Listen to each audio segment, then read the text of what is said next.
नमस्कार, झारखंड समाचार में आप सबों का स्वागत है। आइए जानते हैं आज की ताजा मुख्य खबरों को।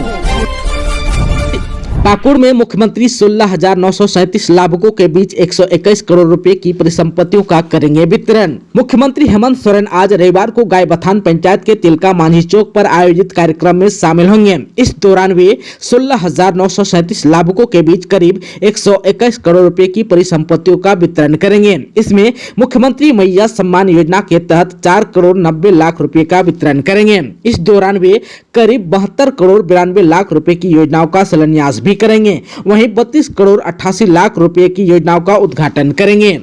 डीसी मृत्युंजय कुमार बर्नवाल ने बताया कि जिले में मुख्यमंत्री मैया सम्मान योजना का शुभारंभ मुख्यमंत्री हेमंत सोरेन गायबथान गांव में रविवार को आयोजित कार्यक्रम से करेंगे। इस दौरान लाभुकों के बीच मुख्यमंत्री द्वारा प्रमाण पत्र भी वितरित किया जाएगा। उन्होंने बताया कि जिले में कुल 1,10,000 आवेदन प्राप्त हुआ है। इसमें से 80,000 आवेदन स्वीकृत हुआ है। वहीं पाकुड़ में 57,000 लाभुकों के खाते में राशि का हस्तांतरण कर दिया गया है। मृत हवलदार के परिजनों से मिले सीएम हेमंत। परिवार के एक सदस्य को सरकारी नौकरी, 1 करोड़ 29 लाख रुपए का सहयोग भी मिलेगा। हजारीबाग मेडिकल कॉलेज में हत्या कर दिए गए हवलदार चौहान हेम्ब्रम के परिजनों से सीएम हेमंत सोरेन ने मुलाकात की। मुख्यमंत्री हेमंत सोरेन ने हवलदार चौहान हेम्ब्रम की पत्नी जोमोती देवी, बेटे महेश हेम्ब्रम, बेटी स्वाति हेम्ब्रम सहित अन्य परिजनों से मिलकर गहरी संवेदना प्रकट की। इस दौरान उन्होंने परिजनों को यह विश्वास दिलाया कि उन्हें हर हाल में न्याय मिलेगा। उन्होंने परिजनों को बताया कि डीजीपी सहित दूसरे सीनियर अधिकारियों को सख्त निर्देश दिए गए हैं कि दोषी को जल्द से जल्द गिरफ्तार करे। मुलाकात के दौरान हेमंत सोरेन ने हवलदार चौहान हेम्ब्रम के परिवार में एक सदस्य को सरकारी नौकरी देने की घोषणा भी की।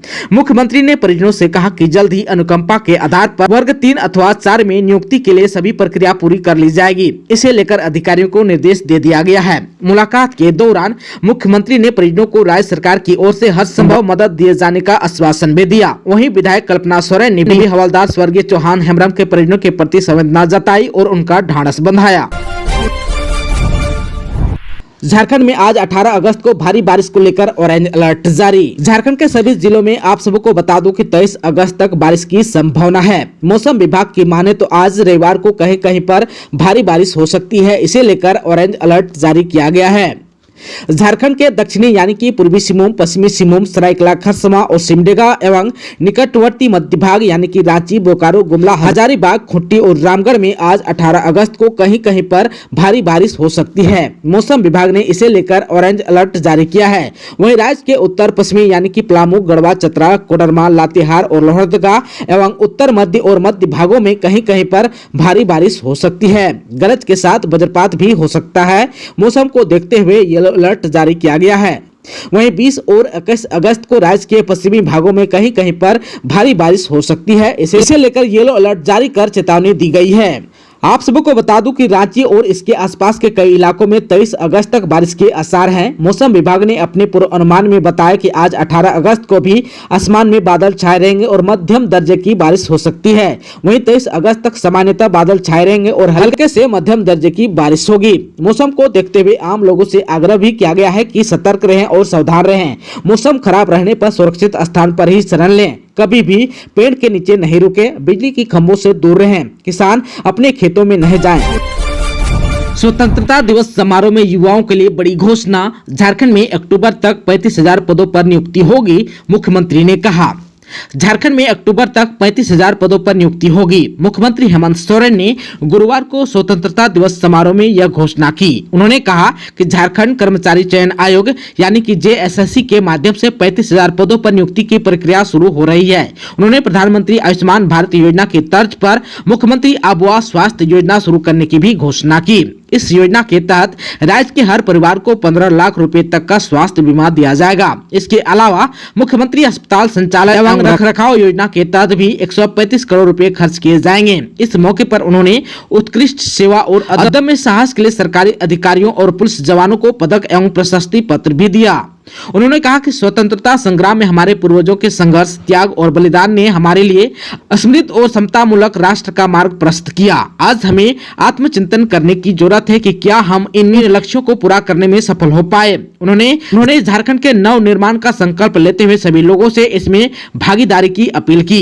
मुख्यमंत्री ने कहा कि उनकी सरकार ने 2019 में सत्ता में आने के बाद लोगों की समस्याएं सुनकर उनके समाधान की योजना बनाई, उसे धरातल पर उतारा। उन्होंने आदिवासियों, पिछड़ों, दलितों और अल्पसंख्यक के विकास में बराबर की भागीदारी सुनिश्चित करने पर जोर दिया। जेएसएससी सीजीएल परीक्षा की तारीख का विरोध, सीएम हाउस घेरने निकले छात्रों को मोरहाबादी में रोका, वहीं नारेबाजी करने लगे छात्र। झारखंड में सरकारी नौकरी की उम्मीद लगाए राज्य भर के स्टूडेंट एक बार फिर सड़क पर नजर आ रहे हैं। राज्य में हुई विभिन्न नियुक्ति परीक्षाओं में हुई अनियमितता से छात्र नाराज हैं। वहीं एसआईटी की जांच के दायरे में चल रही जेएसएससी सीजीएल परीक्षा को 21-22 सितंबर को लेने से नाराज है। इसी बात को लेकर राज्य भर से छात्र मोरहाबादी के बापू वाटिका में शनिवार को जमे हुए थे, जहाँ अपने निर्धारित कार्यक्रम के तहत सभी सीएम हाउस घेरने निकले। वहीं सीएम हाउस की ओर से छात्रों के बढ़ते हुए हुजूम को मोरहाबादी टीओपी के पास बैरिकेडिंग कर रोक दिया गया, जिसके बाद सभी छात्र वहीं जमीन पर बैठ गए और सरकार के खिलाफ नारेबाजी करने लगे। मौके पर मौजूद पुलिस अधिकारी उन्हें समझाते नजर आए। इधर जो है मोरहाबादी टीओपी के पास आंदोलन कर रहे छात्रों का कहना है कि जिस परीक्षा का आयोग 21-22 सितंबर को लेना चाहती है, उस परीक्षा का पेपर लीक हुआ था। एसआईटी लगभग 1 साल से जांच कर रही है, आज तक जांच पूरी नहीं कर सकी है। परीक्षा के पेपर लीक की जांच रिपोर्ट अब तक आई नहीं और सरकार परीक्षा लेने पर तुली हुई है। छात्रों ने दूसरी परीक्षाओं में हुई अनियमितता की बात भी उठाई। कहा कि पीजीटी शिक्षक नियुक्ति में व्यापक पैमाने पर गड़बड़ियां सामने आने के बाद भी सरकार उनकी जांच कराने के बजाय नियुक्ति पत्र बांट दी। आप सबको बता दूं कि झारखंडी छात्र उल गुलाम संघ के बैनर तले बीते 1 सप्ताह से विरोध जताए जा रहे हैं। 10 अगस्त को छात्रों ने युवा विरोधी हेमंत सरकार हैशटैग नाम से सोशल मीडिया प्लेटफॉर्म एक्स पर अभियान चलाया। इस अभियान में बड़े पैमाने पर छात्र शामिल हुए। यह हैशटैग ट्रेंड करता रहा। इसके बाद छात्रों ने अपने निर्धारित कार्यक्रम के तहत 16 अगस्त को राज्य के सभी जिला मुख्यालयों में शाम 6 बजे सीएम हेमंत सोरेन का पुतला दहन कर कार्यक्रम किया। वहीं 17 अगस्त को मोरहाबादी के बापू वाटिका से पैदल मार्च और सीएम हाउस घेराव प्लान तय किया था। सदर अस्पताल और रिम्स के बाहर डॉक्टरों ने किया प्रदर्शन, राज्य सरकार से रखी मांग। कोलकाता में महिला डॉक्टर से हुई दरिंदगी मामले में झारखंड के डॉक्टर्स शनिवार को हड़ताल पर रहे। सभी जिले में चिकित्सक प्रदर्शन कर रहे थे। इसी कड़ी में शनिवार को राजधानी रांची के रिम्स और सदर अस्पताल के बाहर डॉक्टरों ने प्रदर्शन किया। वे बंगाल में हुई घटना पर न्याय के साथ साथ राज्य सरकार से सुरक्षा की भी मांग कर रहे थे। इस दौरान वे 1, 2, 3, 4 बंद करो ये अत्याचार जैसे नारे लगा रहे थे। सभी के हाथों में एक तख्ती थी जिसमें हेड क्राइम्स आरोपियों को न बचाने की अपील की गई है। आप सबको बता दूं कि रिम्स में 13 अगस्त से ही जूनियर डॉक्टर्स एसोसिएशन के बैनर तले मेडिकल के छात्र आंदोलन कर रहे थे। इस वजह से राज्य के सबसे बड़े अस्पताल में ओपीडी बंद है। जूनियर डॉक्टर्स की हड़ताल के कारण शुक्रवार तक 40 से अधिक मेजर सर्जरी टालनी पड़ी। आप सबको बता दूं कि नेशनल IMA ने शनिवार को देशव्यापी हड़ताल का आह्वान किया था। इसमें सरकारी और निजी अस्पताल में कार्यरत सभी डॉक्टर्स और स्वास्थ्य कर्मियों को शामिल होने को कहा गया था। इस हड़ताल को झारखंड के 11,000 से ज्यादा डॉक्टरों का समर्थन मिला। इस वजह से आज भी यानी कि रविवार की सुबह तक इमरजेंसी सेवा को छोड़कर सभी प्रकार की सेवाएं ठप रहेगी। बांग्लादेश में हिंदुओं पर हो रहे अत्याचार के खिलाफ गिरिडीह में प्रदर्शन, कई इलाकों की दुकानें हुई बंद। बांग्लादेश में हिंदुओं पर हो रहे अत्याचार के खिलाफ गिरिडीह में भी शनिवार को जनाक्रोश देखने को मिला। धनबार, डोरंडा, थंबा, बलहारा, खोरी महुआ आदि इलाकों में लोगों ने प्रदर्शन किया। इन इलाकों में स्थित दुकानों को बंद कर दिया गया और सड़कों पर उतरकर पैदल मार्च निकाला। इस दौरान सैकड़ों युवा, महिला, पुरुष समेत दुकानदार एक हाथ में तख्ती और दूसरे हाथ में तिरंगा झंडा लिए बांग्लादेश में हिंदुओं पर अत्याचार बंद करो के नारे लगा रहे थे।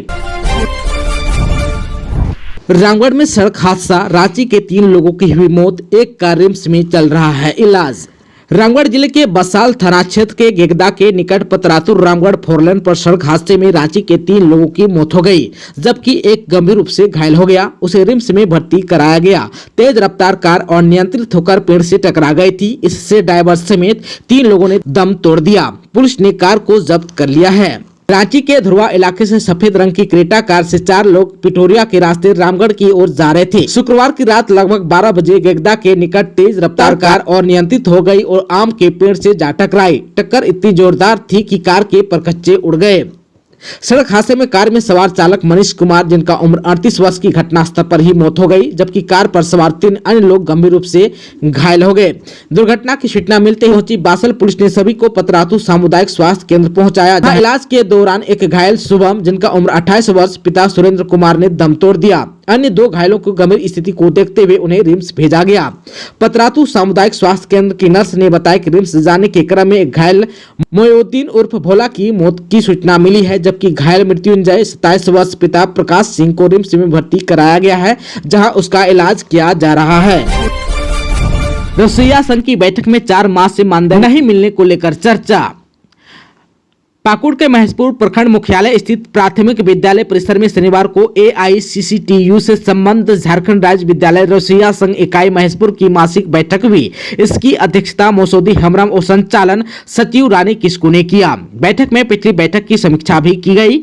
बैठक में मुख्य रूप संघ के राज्य उपाध्यक्ष सह प्रभारी मुंडा वास्की शामिल हुए। राज्य उपाध्यक्ष सह प्रभारी कहा कि अपनी ही सरकार में हम लोगों को भीख मांगना पड़े, यह बहुत ही चिंताजनक बात है। आज बैठक के माध्यम से झारखंड के मुख्यमंत्री एवं शिक्षा मंत्री से आग्रह करता हूं कि अविलंब रसोइया कर्मी से हुई वार्ता पर सकारात्मक कदम लिया जाए, नहीं तो फिर अपनी ही सरकार के विरोध में लड़ाई तेज करनी पड़ेगी। कहा कि 6 अगस्त को राज्य कमेटी की बैठक रांची में हुई थी। उसी दिन निर्णय लिया गया कि आगामी 23 अगस्त से राजभवन रांची के समक्ष अनिश्चितकालीन महाधरना कार्यक्रम का आयोजन किया जाएगा। संघ के प्रखंड अध्यक्ष ने कहा कि सरकार का वादा देखते देखते 5 साल बीत चुका है, लेकिन रसोइया कर्मी के सवालों पर सरकार चुप्पी साधे हुए है। हेमंता ने चंपई के बीजेपी में शामिल होने के कयासों पर लगाया विराम, कहा वे हमारे संपर्क में नहीं। असम के सीएम सह झारखंड बीजेपी के विधानसभा चुनाव प्रभारी हेमंता बिश्व शर्मा ने पूर्व सीएम चंपई सोरेन के बीजेपी में आने के कयासों पर विराम लगा दिया। शनिवार को देवघर एयरपोर्ट पर मीडिया से बातचीत में हेमंता बिश्व शर्मा ने कहा कि मैं चंपई सोरेन के बारे में कोई लूज कमेंट नहीं करना चाहता। वे न तो मेरे संपर्क में है और न ही पार्टी के संपर्क में है। आप सबको बता दूं कि शुक्रवार को राजनीति के गलियारों में इस बात की चर्चा तेज हो गई थी कि चंपई सोरेन झामुमो के केंद्रीय नेतृत्व से नाराज चल रहे हैं और वे बीजेपी का दामन थाम सकते हैं। चर्चा यह भी थी कि पीएम मोदी के झारखंड दौरा होने के समय वे बीजेपी का दामन थाम लेंगे। मीडिया से बातचीत में चंपई सोरेन ने यह भी कहा था कि इंतजार कीजिए। फिर मीडिया कर्मियों ने पूछा था कि आप दिल्ली जा रहे हैं, तो उन्होंने कहा कि मैं तो अपने आप सक्षम हूँ। इधर जो हेमंता बिश्व शर्मा ने कहा कि चंपई सोरेन के कार्यकाल में थोड़ा अच्छा काम हुआ। सीएम हेमंत सोरेन के पास बोलने के लिए बस मैया समान योजना है, उसमें भी 3,60,000 के बजाय सिर्फ 1,000 रुपये ही दे रहे हैं। दोस्तों, अभी तक आपने चैनल को सब्सक्राइब नहीं किया है तो प्लीज चैनल को सब्सक्राइब कर बेल आइकन को प्रेस कर दीजिएगा, ताकि खबरों का अपडेट आपको मिलता रहेगा। इसके साथ ही आज के खबरों में बस इतना ही। हमें दीजिए इजाजत। नमस्कार।